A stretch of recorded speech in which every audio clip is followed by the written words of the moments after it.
ንግዜያዊ ስለ ዝደልየኪ ንፆታዊ ዕግበት ጥራይ ስለ ዝደልየኪ ማለት እዩ ክትመስሑ ክትስሕቁ ክትፃወቱ ፍፁም ምሳኺ ግዜ ክሕልፍ ኣይደልን ንፆታዊ ርክብ ጥራይ ስለ ዝደሊ ብዛዕባ እታ ፆታዊ ርክብ ጥራይ ዝኣለኪ ሰላም ሰላም ክቡራት ተኸታተልቲ እዚ ዩቲብ ቻናል ከመይ ቀኒኹም ኣብዚ ዘለኹምዎ ፍቕርን ሰላምን ክበዝሐልኩም እናተመነኹ ንሎሚ ኸ ሓደ ኣገዳሲ ዝኾነ ርእሰ ጉዳይ ሒዘልኩም መፅእ ዘለኹ ማለት እዩ ንሱ እውን ንዓና ኣብዚ ንሕና ዘለናዮ ጀነሬሽን ኣብዚ ንሕና ዘለናዮ ወለዶ ብጣዕሚ ኣገዳሲ ዝኾነ ዛዕባ እዩ ማለት እዩ ኣብዚ ክሊ ጀነሬሽን ዘለኹም ኣብዚ ክሊ ዕድመ ዘለኹም ተኸታተልቲ ከዓ ነዚ ክትሪእዎ ክሳብ መወዳእታ ክትሪእዎ ኣብ መወዳእታ ከዓ ቁም ነገር ከም ትሕዝሉ እርግፀኛ ኮይነ ክነግረኩም ማለት እዩ ስለዚ እዚ ቪድዮ እዚ ንዓኹም እዩ ክሳብ መወዳእታ ተኸታተሉኒ ከምኡ ድማ ላይክ ሼር ሳብስክራይብ ምግባርኩም ኣይትዘንጉ ኣብ ናይ ሎሚ መዓልቲ መደብና ብጣዕሚ እቲ ኣገዳሲ ዝኾነ ነገር እንታይ እዩ ሰባት ከመይ ጌርና ምሳና ምስ ባህሪና ዝኸይድ ሰባት እንፈልየሉ መንገዲ ከመይ ዓይነት መንገዲ ክኸውን ከም ዘለዎ ከምኡ ድማ ንዓና ዘድልዩና ሰባት እንመን እዮም ምሳና ዝኸይድ ዓይነት ባህሪ ዘለዎም በዓል መን እዮም ከመይ ዓይነት ዓርኪ እንተሒዘ ዕውት ዝኸውን ዝብሉ ነገራት ክንሪኢና ማለት እዩ ነዚ ከዓ ንግዜያዊ ጥራይ ዝደልዩና ሰባት ወይ ከዓ ንፆታዊ ርክብ ጥራይ ዝደልዩና ዓይነት ሰባት ከመይ ዓይነት ሰባት እዮም ዝብል ከዓ ያው ብቐንዱ እቲ ርእሰ ጉዳይና ኣብዚ ዘተኮረ እዩ ክኸውን ተኸታተሉኒ ሰባት ንግዜያዊ ወይ ከዓ ንፆታዊ ርክብ ንፆታዊ ጥቕሚ ጥራይ ኢሎም ከም ዝደልዩና እንፈልጠሉ መንገድታት 10 መንገድታት ኣለዉ እቶም 10 መንገድታት በብሓደ እናዘርዘርና ክንሪኦም ኢና ማለት እዩ ቀዳማይ ሓደ ዓርክኻ ወይ ሓደ ዓርክኺ ኩሉ ግዜ ምሸት ምሸት ዝድውለልክ እንድሕር ደኣ ኮይኑ ወይ እውን ካብ 12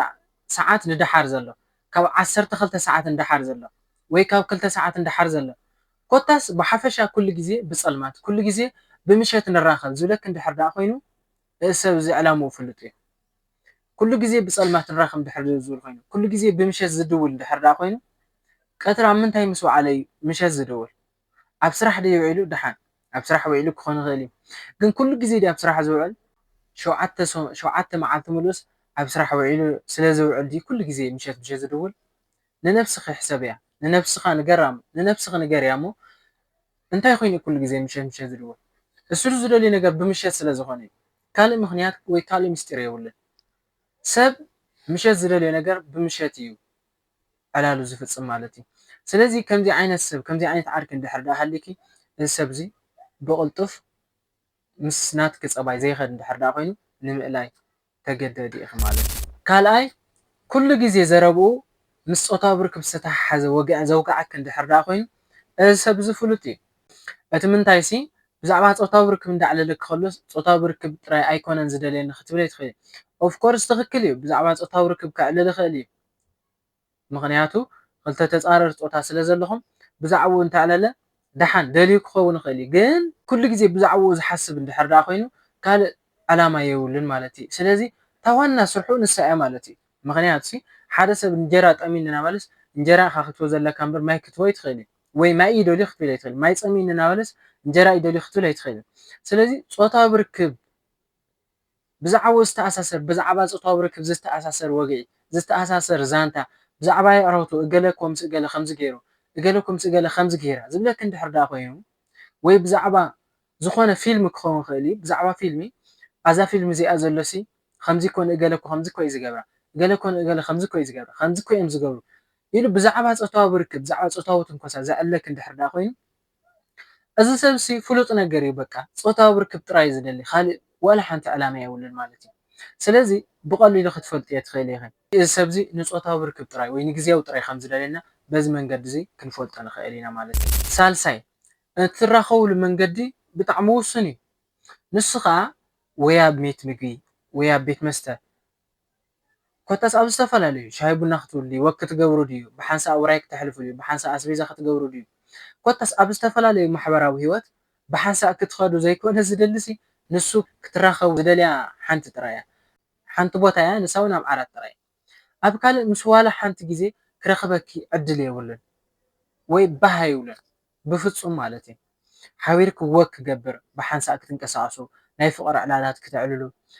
ብሓንሳእ ምግቢ ክትበልዑ ክትመስሑ ክትስሕቁ ክትፃወቱ ፍፁም ምሳኺ ግዜ ክሕልፍ ኣይደልን ምክንያቱ ንሱ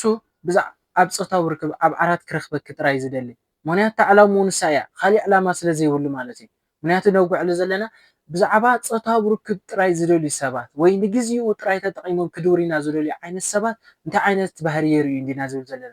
ስለዚ ከምዚ ዓይነት ፀባይ ዘርኢ እንድሕር ዳ ኮይኑ ኣብ ዓራት ኩሉ ግዜ ክትራኸብ ዝደሊ እንድሕር ዳ ኮይኑ ምስኡ ወክ ክትገብሪ ምስኡ ክትበልዕ ክትሰትይ ዘይደሊ እንድሕር ዳ ኮይኑ እዚ ሰብ ዝፍሉጥ እዩ ድሌቱ ፆታዊ ርክብ ጥራይ እዩ ራብዓይ ብዛዕባ ውልቃዊ ሂወቱ ፍፁም እዩ ዘይነግረካ ምክንያቱ ንሱ እንታይ ይሓስብ ንቀፃሊ ቀፃሊ ሂወቱ ብዛዕባ ሓዳር ውላድ ብዛዕባ ቀፃሊ ሂወቱ ብሓፈሻ ፍፁም ኣይዕለክን እዩ ምክንያቱ ንሱ ንግዚኡ ስለ ዝደልየክ ንግዚኡ ተጠቂሙ በቃ ንሱ ምስ ካልእ ኣብ ቀፃሊ ከዓ ምስ ካልእ እዩ ንስኺ ናይ ሎማዓንቲ ጥራይ ኢኺ ፅባሕ እንድሕር ቆፂሩክለ ናይታ ሸዓ ህሞት ናይታ ንሱ ዝዓግበላ ህሞት ንሸዓ ጥራይ ኢኺ እምበር ንቀፃሊ ፍፁም ዕላማ ስለ ዘይብሉ ናይ መፃኢ ሂወቱ ይኹን ናይ ሕሉፍ ሂወቱ ብዛዕባ ውልቃዊ ሂወቱ ብዛዕባ ስድራ ቤቱ ኣይዕለክን እዩ ምክንያቱ ንሱ ዝደልዮ ፆታዊ ርክብ ጥራይ እዩ ካልእ ዝደልዮ ነገር ስለ ዘየለ ማለት እዩ ሓምሻይ ምስ ኣዕርክቱ ወይ እውን ምስ ስድራ ቤቱ ክትራኸቢ ክትዕልሊ ክትፃወቲ ኣይደልን እየ ይትረፍ ዶ ምስኣቶም ክትራኸብሲ ሽሞም እውን ክተልዕልሉ ሽሞም ክትጥይቅዮ ክትፋለጥዮ ክትሓትዮ እውን ኣይደልን እየ ምክንያቱ ኣብ ቀፃሊ ንሱ እንታይ ከም ዝኸውን ኣይፈልጥን እዩ ዕላማ የብሉን ስለዚ ዕላማ ስለ ዘይብሉ ምስ ስድራ ቤቱ ከራኽበካ ኣይክእልን እዩ ፍቃድኛ ክኸውን ኣይክእልን ምክንያቱ ንዓኺ ስድራ ቤቱ ክፈልጡ ኣይደልን እዩ ምክንያቱ ንግዝያዊ ስለ ዝደልየክ ንፆታዊ ዕግበት ጥራይ ስለ ዝደልየክ ማለት እዩ ኣብ ቀፃልስ ብፍፁም ስለኺ ኣይግደስ ስለ ቀፃሊ ኢኺ ስለዚ ምስ ኣዕርክቱ ኮነ ምስ ስድራ ቤቱ ኮነ ኮታስ ምስ ኩሉ ምስ ዝቀርቦም ምስ ዝፈልጦም ክትራኸብ ይትረፍ ብሱር ክትፈልጥዮም እውን ኣይደልን ማለት እዩ ሻድሻይ ድሕሪ ፆታዊ ርክብ ዘሎ ግዜ ቀልጢፉ እዩ ዝሃድም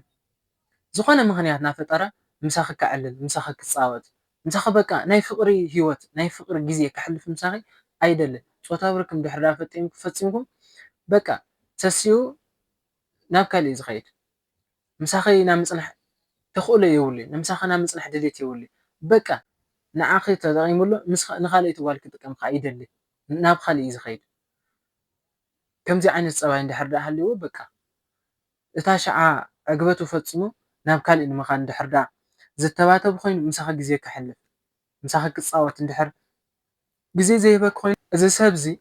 ብፍፁም ንፆታዊ ርክብ ጥራይ ዳኣ እምበር ንቀፃሊ ሂወቱ ፅቡቅ ዝኾነ ሂወት ንምንባር ኣይሓስብን ሻውዓይ መልእክቲ ሰናይ ትምኒት ናይ ፅቡቅ መዓልቲ ሰናይ ምንዮት ናይ ምግላፅ ዕድል የብሉን ብፍፁም ንኣብነት ዝኾነ ኣዋርሕ ተፈላለኹም ዝኾነ ሰሙናት ተፈላለኹም ዝኾነ መዓልትታት ተፈላለኹም ክትፀንሑ ከለኹም ክንዲ ከመይ ቀኒኺ ናፊቐካ ቀኒ ኣብ ክንዲ ምባል ንሱ እታ ዘድልዮ ሓንቲ ነገር ስለ ዝኾነት ንግዝያዊ ስለ ዝጥቀመኪ ንሸዓ ጥራይ ስለ ዝደልየኪ ንፆታዊ ርክብ ጥራይ ስለ ዝደሊ ብዛዕባ እታ ፆታዊ ርክብ ጥራይ ዝዕለኪ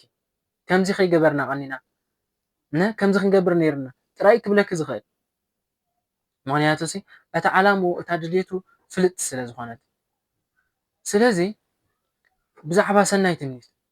ብሓንሳእ ነርኩም ክትፈላለዩ ከለኹም ድሓን ዋዕለይ ሰላም ኩለይ ሰላም ይራኽበና ክናፍቐኪ እየ ዝብሉ መልእክትታት ፍቅሪ ብፍፁም ካብኡ ኣይወፁን እዮም እንታይ ስለ ዝኾነ ንፆታዊ ርክብ ጥራይ ስለ ዝደልየኪ ሻምናይ ብዛዕባ መፃኢ መደብ ዝበሃል የብሉን ትልሚ ዝበሃል የብሉን ዕላማ ዝበሃል ሽቶ ዝበሃል ብፍፁም የለን ብዛዕባ ሓዳር ክኾን ይኽእል እዩ ብዛዕባ ቀፃሊ ሂወት ምንም ዓይነት ራእይ የብሉን ንሕናስ እንታይ ኢና ቀፃሊ እንታይ ኢና ክንከውን ንዝብል ሕቶ መልሲ ዝበሃል የብሉን ምክንያቱ ንሱ በቃ ነታ ሕዚ ዘላቶ ዕግበት ጥራይ እዩ ዝርኢ እምበር ስለ ቀፃሊ ፍፁም ኣይግድሶን መደብ ዝበሃል የብሉን መደብ ዘይብሉ ሰብ ራእይ ዘይብሉ ሰብ እንድሕር ዳ ኮይኑ በቃ ምሳኻ ዘሎስ ንግዚኡ እዩ ማለት እዩ ምሳኻ ዘሎስ ንግዚኡ እዩ ማለት እዩ ታሽዓይ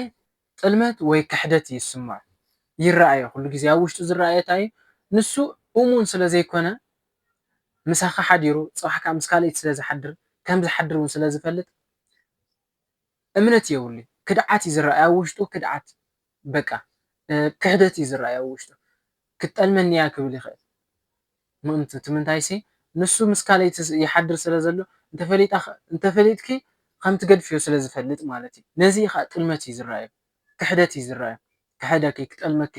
ከምኡ እዩ በቃ ዝረኣዮ ኣብ ውሽጡ ምንም ዓይነት ንቀፃሊ ከምዚ ክኸውን እየ ብዛዕባ ቀጻሊ ምንም ራእይ ስለ ዘይብሉ ማለት እዩ። 10 ንስኺ ናይ ምቾቱ ጥራይ ኢኺ ኩሉ ግዜ ንሱ ኣብ ዝተመቸዎ ጥራይ ዝድውለልኪ ኣብ ዝተመቸዎ ጥራይ ክትራኸቡ ይደሊ እቲ ምንታይሲ በቃ ግዜያዊ ስለ ዝኾንኪ ክትምችዎ ከላ ንሳ እውን ኣብ ዓራት ክትራኸቡ ማለት እዩ። ኣብ ካሊእ ብፍፁም ኣብ ማሕበራዊ ሂወቱ ክትሕወሲ ኣይደልን ምክንያቱ እዚ ንግዜያዊ እዩ ዝደልየኪ ንቀፃሊ ስለ ዘይደልየኪ ማለት እዩ። ካሊእ ምክንያት ሃልይዎ ይኮነን። ስለዚ ከምዚኦም ዓይነት ተነኣሰ ተነኣሰ ካብዞም 10 ጠባያት ፆታዊ ብርክብ ዝደልዩ ሰባት እቶም 5 ዘለዎም ባህርያት እንድሕር ዳኣ ክሃልዮም ኮይኖም ተጠንቀቁ ክብለኩም በዚ ኣጋጣሚ ማለት እዩ። ኣብ መወዳእታ ሓንቲ መዘኻሪ ክነግረኩም ግዜኹም ክቡር እዩ። ግዜ ዝህበካ ማንም ኣይህበካን እዩ። ግዜኻን ክብርኻን ማንም ኣይህበካን። ክብርኩም ሓልው ግዜኩም ተጠቀሙ። ንስኹም ካብ ሓደ ሰብ ክትረኽብዎ እትደልዩ ክብሪ ትረኽቡ እንድሕር ዳኣ ዘይሃልይኹም ወይ እትደልይዎ ነገር ትረኽቡ እንተዘይሃልይኹም ወይ ዘይቃዶ እንድሕር ዳኣ ኮይኑ ተፃራሪ ካብቲ እትደልይዎ ተፃራሪ እንድሕር ዳኣ ትረኽብሎም ኮይንኩም ንነብስኩም ሓቂ ንገርዋ። ስለዚ ከዓ ዝጠቅመኩም እንተኮይኑ ትቅፅሉ ዘይጠቅመኩም እንተኮይኑ ከዓ ምፍልላይ ማለት እዩ። ብካልእ ደስ በሃሊ ዛዕባ ኣብ ቀፃሊ ክሳብ ንራኸብ ሰላም ፅንሑ።